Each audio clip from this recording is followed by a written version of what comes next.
For me, one of the things that I wanted to jump in and talk about, that's something that's kicked around all the time in custody cases, is the issue of narcissism, the issue of, a narcissistic and or controlling person, basically pulling all the strings necessary in your case to put you, or your spouse or whoever that is working through this case, to put that party in a position where basically they feel like they can't get anything done.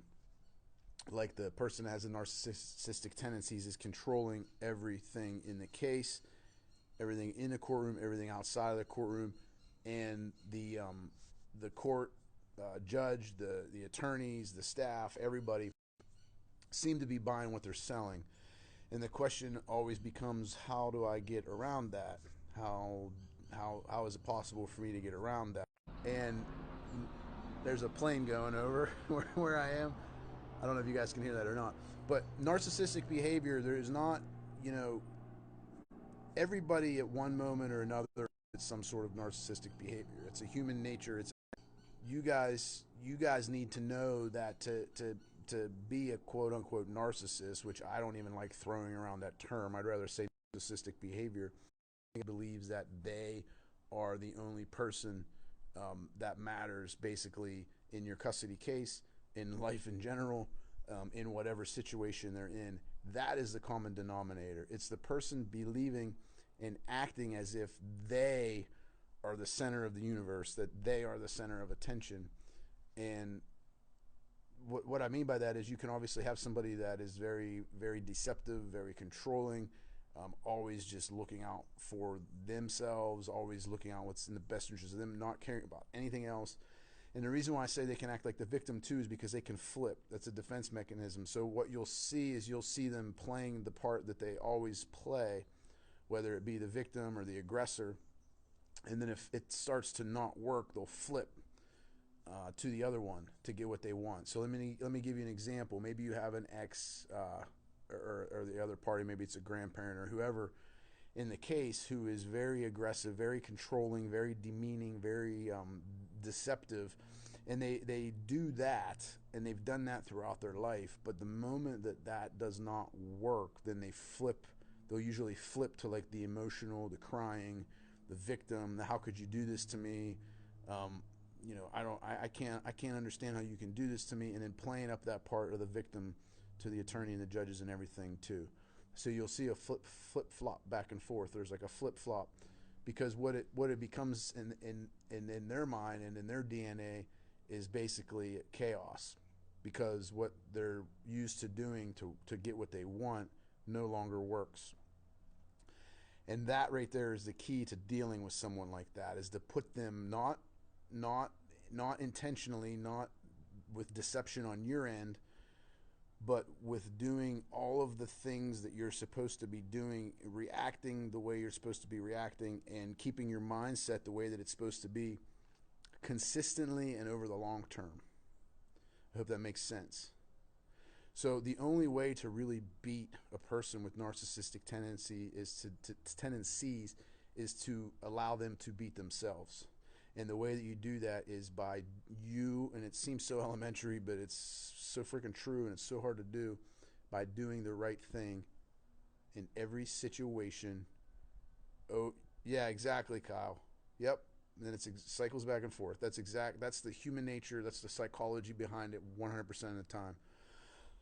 But you do what you need. You do the right thing. Not the thing that's not, let me try to explain this to you. It's doing the right thing is not always going to do the thing that's going to get you the result that you want in the short term. Does that make sense? So like maybe I don't know, maybe you want to get an extra overnight, or get an extra weekend, or get a few more overnights a month or whatever, and there's something that you can do to get that immediately, and it feels right. But that's not the way that, if you have somebody that you're dealing with in that case, the only way you're going to beat them is to consistently do the right thing for your children, ultimately, and then for you and for the other party too. You can't just be looking out for yourselves. You have to try to always do the right thing. And mindset's huge. And the best way to do the right thing from a mindset perspective is to basically detach yourself emotionally from it. You understand what I mean? You can't, because if you're making an emotional decision, you're going to lose to the, you're going to, good Sierra, if you're consistently making an emotional decision, the narcissistic tendency person is going to be kicking your ass up and down the wall and across the street and, you know, across the state, while you're completely reacting emotionally to them. They're going to be taking advantage of that, and they're going to be strangling with you with it and suffocating you with your own emotion. And then you're going to be, excuse the language, you're going to be fucking up all over the place.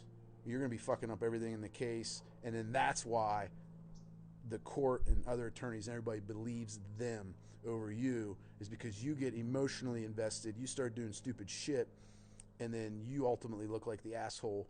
And then you're basically rolling, imagine yourself like rolling down a hill like as a snowball, and it just keeps growing and growing and growing and growing and growing. You look like the bigger asshole. Ultimately, you feel like you're the only one in the world that can see it. Hey, Ashley, like you're the only one in the world that can see it. But the reason why is because they're almost driving you crazy, because you won't detach your emotions from it. And that's why, like, I say stuff like the wait an hour rule. Like, it seems so simple, but I say to wait an hour to talk to interact with engage with the person, because if you're making decisions emotionally in your cases, you might get what you want at that moment, but ultimately you're going to lose. Yes, exactly, Crystal. Ultimately, you're going to lose. And the only way that you will win over time, which to me winning is to basically live a life with a clear head and a clear heart, and to be with your kids as much as possible, and to create the life that's best for them. To do that, to win, I don't know why I put do that in quotation marks, but to win, you have to detach yourself emotionally for the long term. And that's why so many of these cases are blown out of freaking proportion, is because that is so hard to do unless you are not only educated, which you are, if you're all going through the program, this custody case mastery program, you're all going to be educated. If you're educated, if you know what to expect, if you know what to expect from other human beings, like the emotional reactions and the defense mechanisms and the things like that, which I talk a lot about that stuff, like in the ego videos and stuff. If you are educated and you're patient and you're committed, then you're going to be able to do it. A lot of you have already done it. You might not be, you know, all of the custody cases have ebbs and flows, so you might not always consistently be getting what you want. A lot of you have gotten what you want and the case is over. Some of you have gotten what you want and the case is continuing. But ultimately, you're going to be successful because and I can tell just by reading your questions, like you guys, most of you guys in this group, your frame of mind is like on point. Like you can't take it it's so hard to say you can't take it personally. And I say it's so hard to say, it's because it's your freaking kids and your ex, usually, or your parent or the grandparent. Whoever it is, there's an emotional investment innately. Like you can't, like how hard is it to say, separate yourself emotionally from your kids? That's hard to do. Separate yourself emotionally from your ex or your parent. That's hard to do. And then throw in like the competitive factors, and then it's no wonder why things get effed up so much. So that's the way that you beat them. What happens is once you consistently do the right thing over the long period of time, then instead of you being the one that feels like you're going psycho, they're going to be the one that's into chaos, flipping back and forth from aggression to victim. Nothing's going to work, and then they're going to end up blowing themselves up. It might take time. It might take weeks. It might take months. God forbid, it might take years. But eventually it will happen. And when that happens, the other people will see their true colors. And that's how you do it. It's a lot easier said than done.